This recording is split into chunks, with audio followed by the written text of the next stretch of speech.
नमस्कार, आप देख रहे हैं कर्पूरी ज्योति लाइव।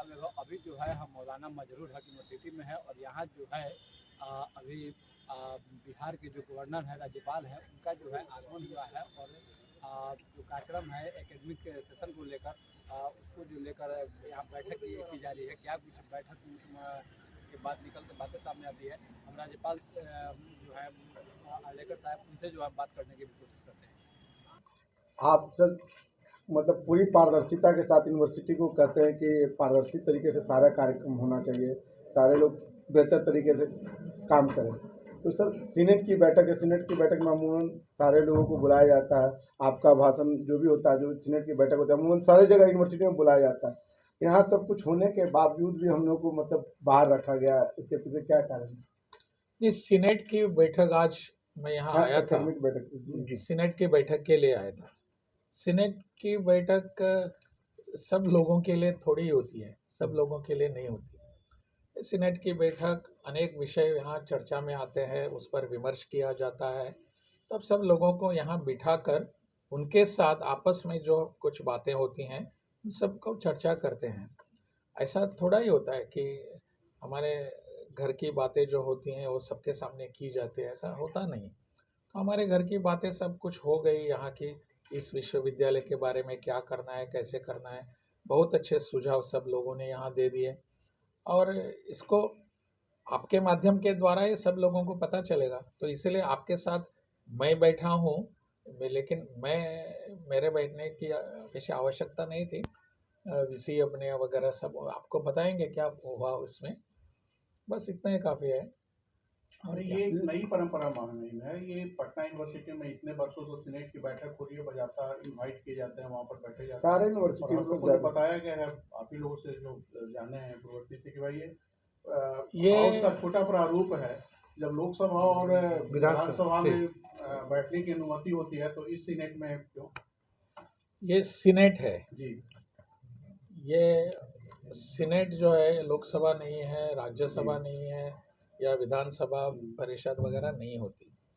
इसमें ऐसे विषयों पर चर्चा की जाती है, डेमोक्रेटिक पद्धति से ही, लोकतांत्रिक तरीके से ही चर्चा की जाती है। मुझे लगता है इसमें उनकी कुछ गलती नहीं हुई है। मैं भी नहीं चाहता कि सब लोग यहाँ बाद में आप सबको बता ही देंगे ना, ऐसा हो गया वैसा हो गया, वैसा ही होता है।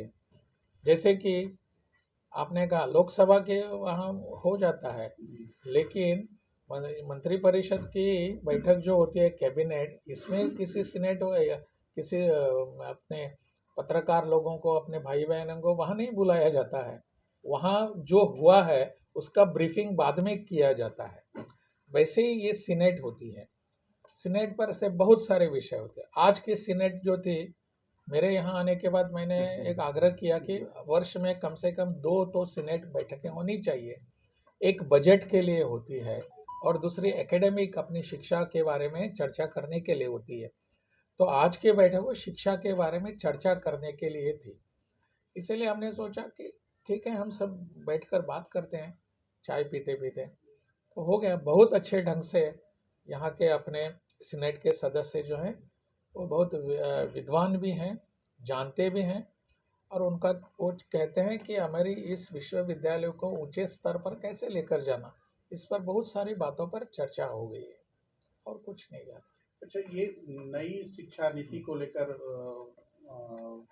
है कि नई शिक्षा नीति को लेकर जो विश्वविद्यालय में कोर्स वगैरह अभी तक एस्टैब्लिश नहीं हुआ है, विशेष करके वोकेशनल और इन सबों को लेकर थोड़ा सा नहीं इस्टेब्लिश इसी वर्ष से हमारे बिहार में विश्वविद्यालय के स्तर पर यानी उच्च शिक्षा स्तर पर एक ये इसका लागू किया गया है, इसका प्रावधान जो था उसके अनुरूप। तो इसके लिए यहाँ के सभी विश्वविद्यालयों में इस शैक्षिक वर्ष से इसको हमने लागू कर दिया है। सेमिस्टर पद्धति होती है, यानी टर्म जो होता है कॉलेजों का या विश्वविद्यालय का, इस टर्म के बाद एक परीक्षा, उस दूसरे टर्म के बाद एक परीक्षा। ऐसे अगर 3 वर्षों का कोर्स है तो 6 परीक्षाएं होंगी, 3 परीक्षा नहीं 6 परीक्षाएं। इससे बच्चों का भी पठन पाठन वगैरह इसमें ज़्यादा ध्यान लग रहता है। मैनेजमेंट का भी ज़्यादा ध्यान रखता है। छोटे छोटे विषय होने के कारण उसमें ज़्यादा ध्यान देकर अच्छी पढ़ाई कर सकते हैं, जानकारी ले सकते हैं। पूरे देश भर में ये सेमेस्टर पद्धति लागू है। अपने यहाँ बिहार में पटना यूनिवर्सिटी छोड़ के और कहाँ थी नहीं। तो इसमें इस वर्ष से हमने सबों ने मिलकर इसको हमने यहाँ लागू कर दिया है। इसका बहुत अच्छा रिजल्ट मिल रहा है। बाकी बातें जो है यहाँ शिक्षा नीति के बारे में, यहाँ के मुझे बहुत अच्छा लगता है कि यहाँ के सरकार, यहाँ का शासन, यहाँ का प्रशासन इस शिक्षा नीति को यहाँ लागू करने के विरोध में नहीं है।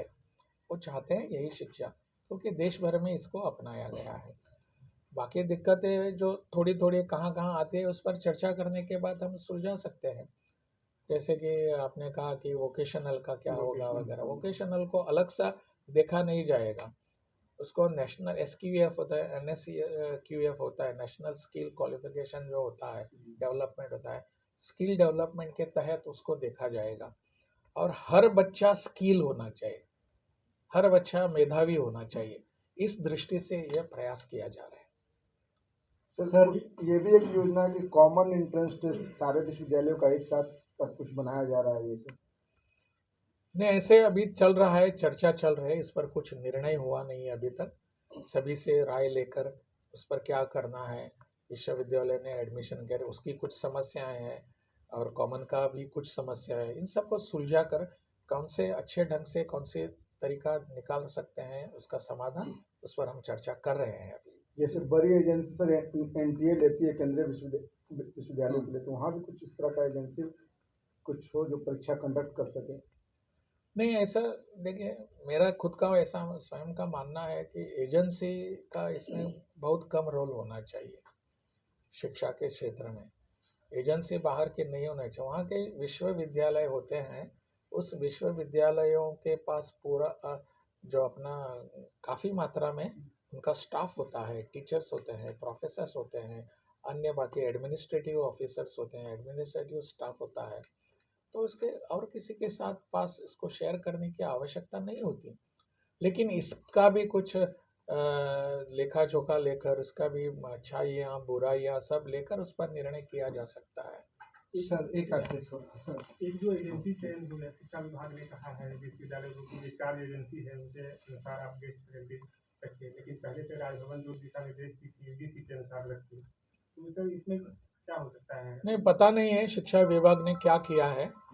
हमको अभी तक ऑफिशियली कुछ आया ही नहीं है, बताया नहीं, पूछा भी नहीं गया है। लेकिन ऐसी एजेंसियां और करना ये ठीक नहीं है, ऐसा मुझे लगता है। एजेंसियों के मार्फत काम करना सर एक और एजेंसियां विश्वविद्यालय जो होता है उनका सिंडिकेट होता है, उनका एकेडमिक काउंसिल होता है, उनका सीनेट होता है, वो तय कर लेते हैं कि कौन सी एजेंसी होनी चाहिए। और बाहर का कोई तय नहीं कर सकता ना।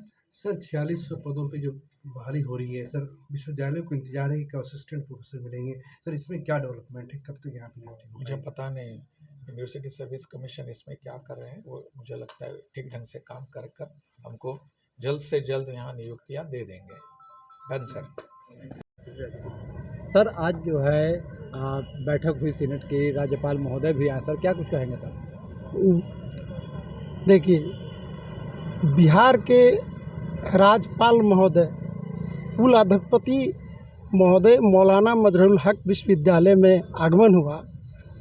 एकेडमिक काउंसिल की यह बैठक बुलाई गई थी। राज्यपाल महोदय द्वारा हर एक यूनिवर्सिटी में यह सत्र बुलाया गया है और बैठक आहूत किया गया है। इसमें ये जो जितने भी नई शिक्षा नीति जो लागू हुआ है उस पर सीनेट की बैठक में विस्तृत रूप से चर्चा हुआ और यही सारी बिंदुओं पर प्रकाश डाला गया। सर इस मतलब क्या मुख्य उद्देश्य था बैठक को लेकर? देखिए, पूरे बिहार में जो नई शिक्षा नीति लागू किया गया है, यानी कि ये पूरे भारतवर्ष में जो शिक्षा नीति लागू किया गया है उसी पर प्रकाश डाला गया है कि यह एकेडमिक काउंसिल में जो भी नए सत्र में ये जो लागू होगा उसी पर विस्तृत चर्चा हुआ। सर ये जो यूनिवर्सिटी यहाँ पे मौलाना मजरूल हक यूनिवर्सिटी जो है और इसमें जो बिहार सरकार का सर क्या रोल है सर?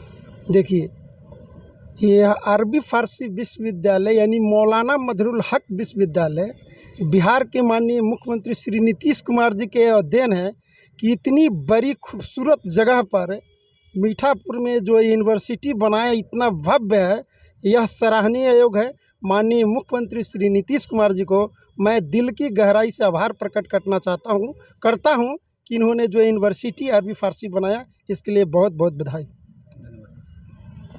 सर अपना परिचय दे दीजिए। Syndicate with senate member Munna Chaudhary. जैसा कि आपने सुना राज्यपाल साहब को ही उन्होंने जो है इस वजह के बारे में बताया और साथ ही जब पूछा गया कि पत्रकार को जो है इतना देर बाहर इंतजार करना पड़ा, उसको लेकर भी कहा कि कुछ ऐसी बातें होती हैं जो परिवार के अंदर तक सीमित रहती हैं। बने रहिए।